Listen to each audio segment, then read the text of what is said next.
પછી 25 માળા કરું છું, કારણ કે તે વખતે થાળ આપતા હરિભક્તોને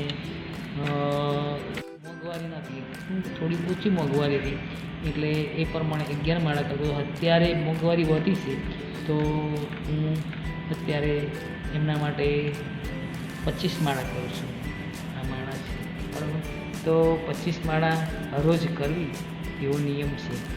જે તે હરિભક્ત અથવા તો પૂજારી આ રીતે આપણે બીજા હરિભક્તનો થાળ જમ્યા હોય, પ્રસાદ લીધો હોય તો તેના નિમિત્તે આપણે 1, 11 કે 25 માળા કરવી જોઈએ એવો નિયમ રાખવો જોઈએ, જેથી કરીને એ લોકોને થોડી ઓછી મોંઘવારી હતી, એટલે એ પ્રમાણે 11 માળા કરતો. અત્યારે મોંઘવારી વધી છે તો હું અત્યારે એમના માટે 25 માળા કરું છું.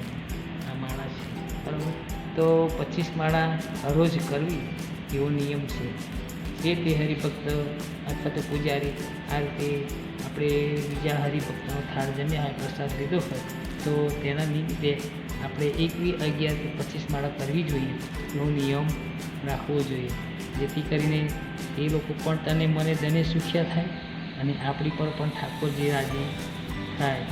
મારા સ્વામી આપ સૌને સદબુદ્ધિ સત્શક્તિ આપે એ પ્રાર્થના. આ વિડીયો ગમ્યો હોય તો લાઈક, શેર અને સબસ્ક્રાઈબ કરજો. નવો વિડીયો આપણા માટે જરૂરથી હું એક નવો લાવીશ અને આપની સમક્ષ રજૂ કરીશ.